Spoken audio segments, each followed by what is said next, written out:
요즘 살기가 각박해지고 너무 복잡하고 힘들다 보니 사람들이 기억해야 될 것을 잊어버리는 경우가 너무나 많습니다. 제가 아는 어떤 목사님은 결혼식 규례를 맡아놓고 결혼식 날짜를 잊어버렸대요. 그래가지고 혼주 쪽에서 아무리 기다려도 안 오니까 어쩔 수 없이 다른 사람을 대신해서 조례를 했다고 하는 그런 이야기를 제가 직접 들어봤어요. 또 이 외국의 어떤 유명한 과학자는 자기가 결혼식 할 신랑인데 그날 결혼식장을 못 갔어요. 그래서 도로 찾아보니까 연구실에서 연구하느라고 결혼식 날짜를 잊어버렸습니다. 여러분, 그런데 그보다 더 심각한 게 있어요. 요즘에 이 치매 때가 문제가 많아요. 치매가 심해지게 되면 나중에는 집을 나가가지고 길을 잃어버려서 집을 못 찾는 경우가 있고, 또 더 심각한 것은 자식들을 알아보지 못하는 거예요. 아들, 딸을 못 알아봐요. 엄마 그래, 넌 누구냐? 그것까지 괜찮아요. 거울을 보면서 이건 누구지 저 사람이? 자기 자신도 잊어버려요. 이쯤 되면 심각한 일이 아닐 수가 없습니다. 그런데 여러분, 이거보다 더 심각한 게 있어요. 그게 무엇인가 하면 하나님을 잊어버리는 거예요. 우리 그리스도인들의 불행은 어디서부터 오는가 하면 세상 것들이 부족해서 오는 게 아니에요. 하나님을 잊어버리는 데서부터 오는 것입니다. 그래서 우리 하나님께서는 구약을 보면 1년에 몇 차례 절기를 만들어가지고 이스라엘 민족들이 그 절기가 되면 전국에서 예루살렘으로 다 모여서 제사를 드리고 일주일 동안을 거기서 교제하면서 즐거운 날들을 보냈던 것입니다. 왜? 하나님을 기억하라고. 또 안식일을 기억하여 거룩하게 지키라고 그랬잖아요. 주일마다 모여서 하나님께 예배 드려라. 왜? 하나님을 잊어버려요. 모이지 않으면, 하나님께 나와 예배하지 않으면 하나님을 잊어버리게 된단 말이에요. 그럼 왜 하나님을 잊어버리는가? 그 첫째는 너무 편안하면 하나님을 잊어버려요. 별 문제가 없어요. 잘 돼요. 생각하는 대로 잘 이루어져요. 그런데 하나님 잊어버리기 쉬워요. 우리가 성경을 보면 이 사사기가 나오는데, 사사기는 이스라엘 민족이 애굽에서 나와서 가나안에 거주하고 그리고 왕정을 이루기 전에, 왕을 세워서 한 나라가 되기 전에 그 사이를 보통 한 400년 가까이 이렇게 봅니다. 근데 거기 놀라운 기록이 있어요. 그렇게 오랜 기간이지만은 간단합니다. 이스라엘 민족이 범죄하고 타락하면 하나님이 주의 나라를 시켜가지고 공격을 하게 해요. 너무 힘들어서 하나님께 부르짖습니다. 도와달라고. 그럼 하나님이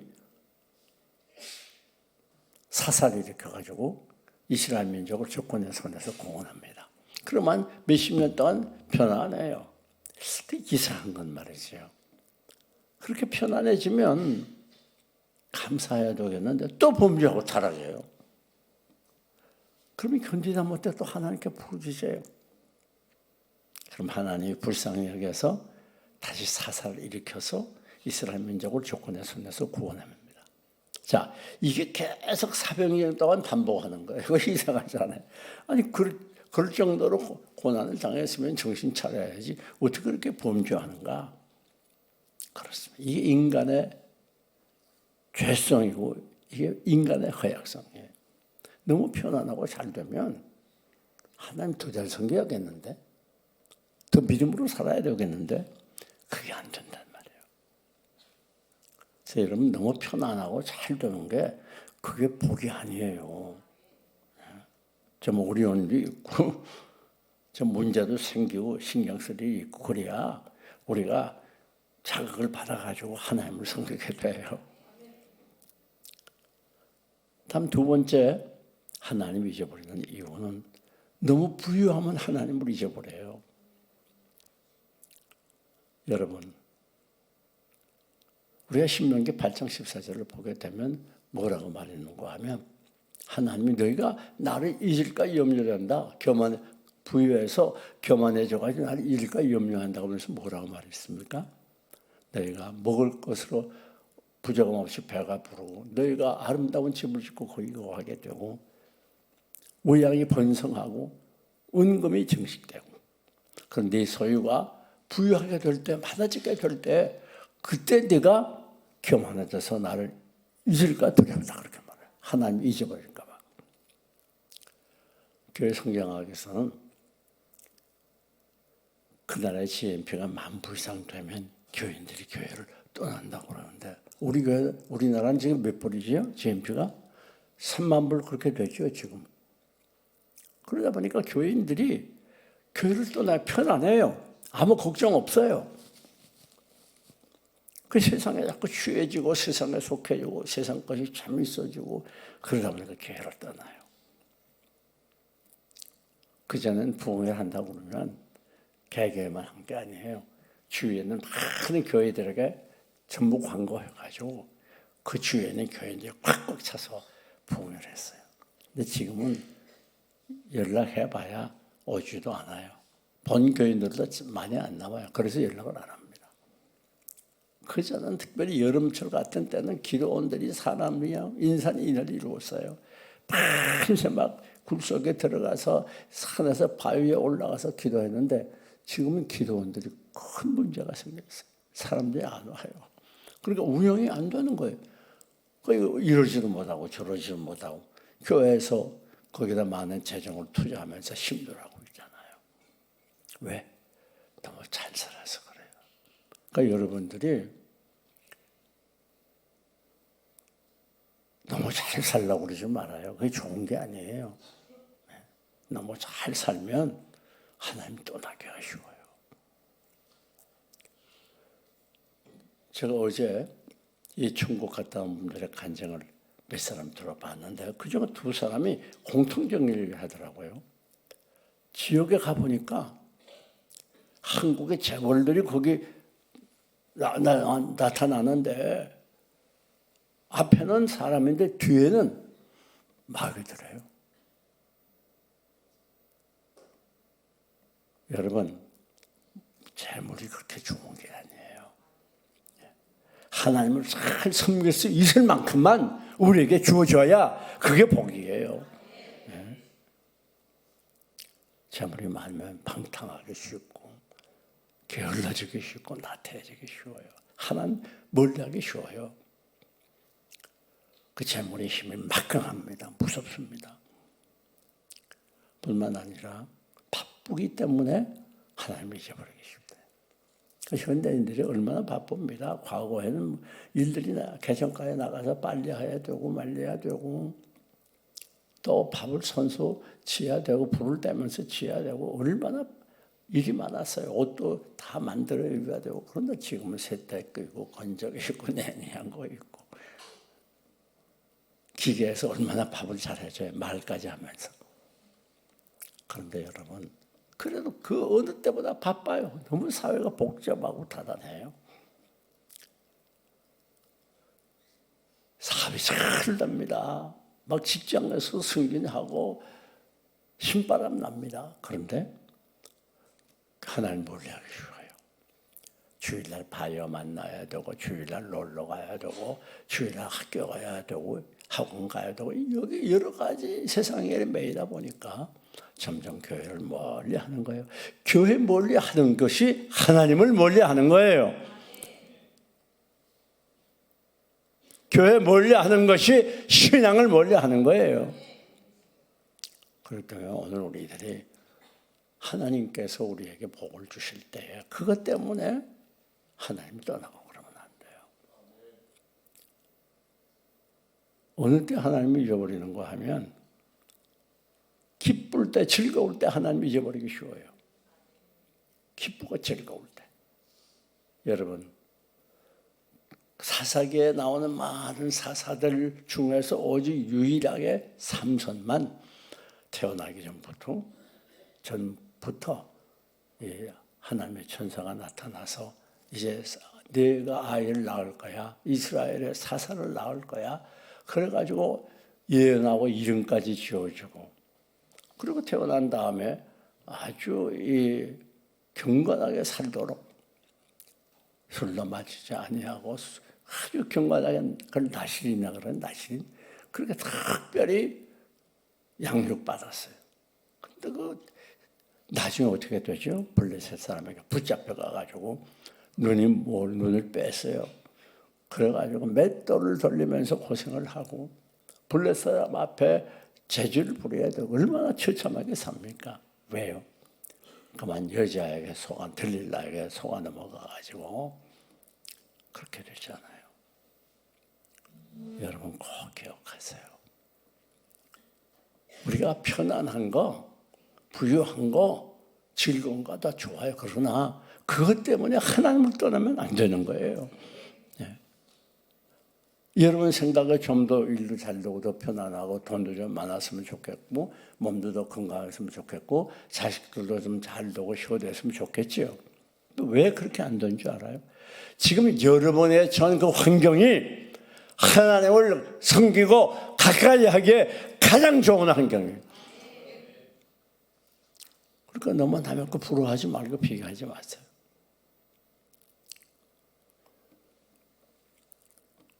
여러분, 우리가 무엇을 기억해야 되겠느냐?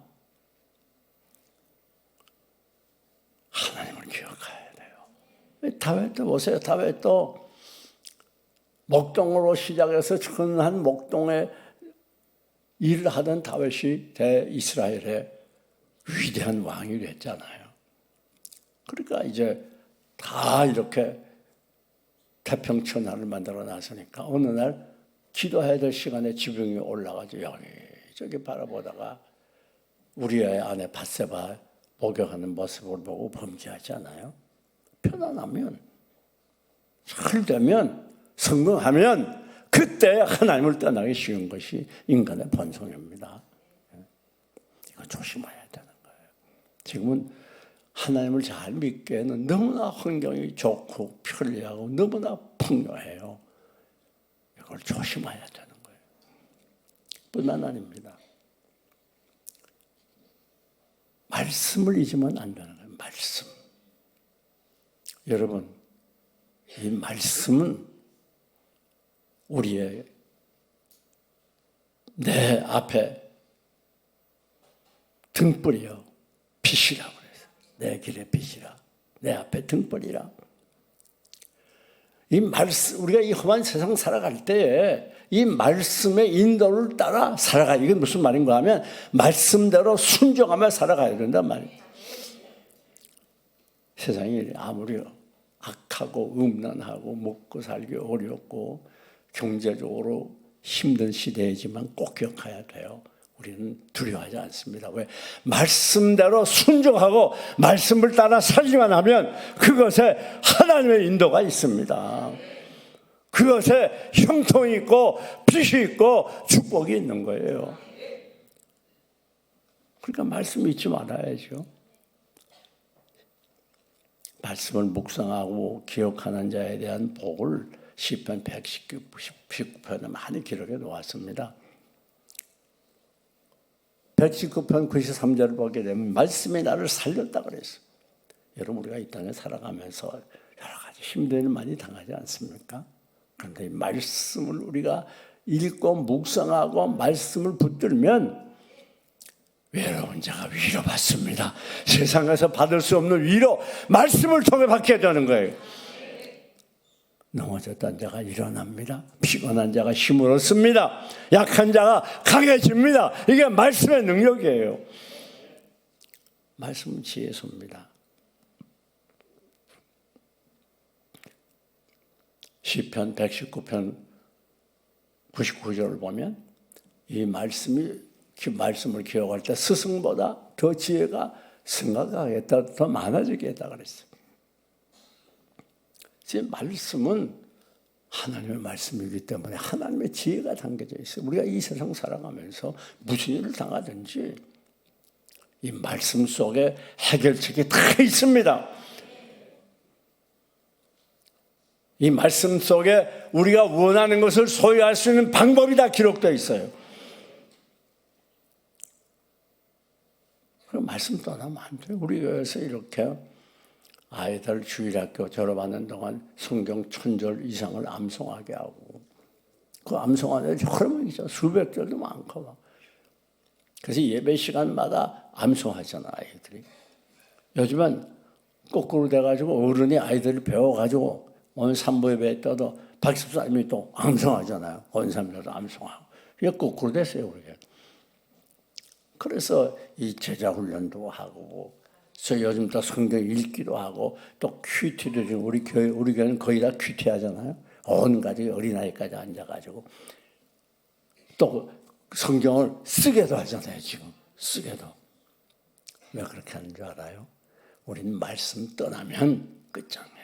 물을 떠난 고기가 죽는 것처럼 말씀 떠나면 우리는 그것으로 그 자체가 벌써 죽음입니다. 잠언 4장 5절 6절 보면 말씀은 우리를 보호해 준다고 지켜준다고 그랬어요. 우리가 말씀을 기억하지 않고 늘 묵상하면 모든 우리에게 부딪혀올 환난 시련 속에서 우리를 지켜주는 거예요. 모든 사건 사고 속에서 우리를 지켜줘요. 왜? 말씀은 바로 살게 하니까, 경건하게 살게 하니까, 하나님을 의지하게 하니까, 의롭게 살게 하니까 그렇단 말이에요. 여러분, 시편 1편 2절을 보면 놀라운 말씀이 기록되어 있죠. 여호와의 말씀을 묵상하는 자는 마치 시냇가에 심겨온 나무와 같아서 가물어도 그 잎이 마르지 않아요. 청청하고 시들지 않고, 그리고 그 모든 행사가 다 어떻게 한다고요? 형통하리로다. 형통하리로다. 그 형통이 잘 되는 거예요. 이거 제 말이 아니에요. 그러니까 우리가 이 말씀 속에 깊이 파묻혀서 이 말씀을 읽고 묵상하고 어디 가든 이 말씀 잊지 않으면 이 말씀이 우리의 모든 행사를 다 형통하게 만들어줘요. 놀라운 위력이 말씀 속에 있는 것입니다. 보통 축복이 아니에요. 아무리 환난의 가뭄이, 기근의 가뭄, 경제의 가뭄이, 질병의 가뭄이 온 세상을 휩쓸어도 하나님 말씀 다 붙들고 있지 않고 나가는 사람은 결코 시드는 법이 없습니다. 잎이 갈수록 청청해지고 많은 결실을 맺게 되는 거예요. 이게 놀라운 복이지. 그 복이 어디 있어요? 말씀 속에 있단 말이에요. 왜? 말씀은 우리에게 복 주기 위해서 기록한 책이니까. 말씀은 우리를 괴롭히기 위해서 기록한 책이 아니에요. 복 주기 위해서 기록했다 그랬어요. 여러분, 그리고 신명기 11장 14절 이하를 보면 어느 정도 우리가 말씀을 기억해야 되냐 나와요. 자, 너희가 말씀을 기억하되 어떻게 해야 되는가? 마음과 뜻에 새겨라. 그 다음에 손에 메고 기호로 삼으라. 그 다음에 이간에 붙여 표를 삼으라. 말씀은 말이죠. 그리고 내 자녀들에게 말씀을 가르쳐라. 그 다음 앉아있을 때나 길에 행할 때나 누웠을 때나 일어났을 때나 이 말씀을 강론해라. 그리고 내 집 문설주와 문에 이것을 붙여라. 그리고 다시 말하면 우리 기독교인은 말씀에 살고 말씀에 죽는 사람이에요. 말씀과 함께 길을 걷고 말씀과 함께 앉고 말씀과 함께 일어나는 거예요. 말씀의 인도를 따라가는 거예요. 그것이 기독교인이에요. 말씀을 떠나서 기독교인은 생각할 수 없어요. 그러면 말씀을 떠나서 예수 잘 믿다가 펄펄 뛰고 기도만 많이 하고 그러면 안 되는 거예요. 언제라도 말씀과 함께 호흡하고 말씀과 함께 생활하고. 이거 바로 우리의 신앙생활입니다. 자, 보세요. 우리가 잘 아는 예수님의 수제자 베드로가 예수님이 십자가에 못 박히고 고난당하는 그때 예수님을 3번이나 부인하지 않아요. 그 어린 비자, 여자아이 앞에서, 종로로 탄 어린 여자아이 앞에서 예수님을 부인하되 몇 번? 3번. 근데 왜 그렇게 됐을까요? 그 수제자가 말씀을 기억하지 않았어요. 내가 오늘 밤 달 울기 전에 나를 3번 부인하리라. 그 말씀 잊어버렸어요. 만약 그 말씀을 마음속에 잊지 않고 기억했다면 조심했을 거 아니에요. 내가 3번 부인하겠다고 말씀하셨지?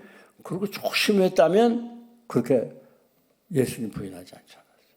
그런데 또 언제 베드로가 다시 회개하고 예수님의 제자로 등용됩니까? 부인하고 나서 곧 뭐가 울었어요? 닭이 울었단 말이에요. 닭이 울었는데 그때 베드로가 내가 오늘 밤 달 오기 전에 3번 나를 부인하리라. 따라합시다. 그 말씀이 생각나서 말씀이 어떻게 해요? 생각났어요. 그때 나가서 통곡하고 자복하고 위대한 제자가 되지 않았습니까? 여러분, 언제 어느 때 어디서 무엇을 하든지 말씀이 생각나시기 바랍니다. 기억되시기 바랍니다. 이게 우리 그리스도인이에요. 그리스도인은 말씀을 먹고 사는 사람들이에요. 말씀과 함께 사는 사람들이에요. 우리 말씀 없이 아무것도 못하는 사람들이에요. 가룟 유다가 왜 예수님을 3번씩 부인했지요? 예수님께서 뭐라고 말합니까? 성찬식을 하면서.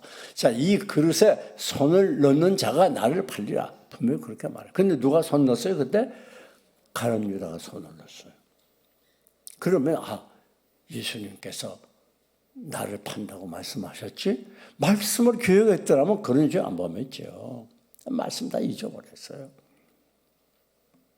그리고 저 분들은 제 욕심대로 하니까 말씀 잊어버리고 내 욕심대로 내 생각대로 살아갈 때 거기에 실패가 오게 되고 거기에 비극이 오게 되는 거예요.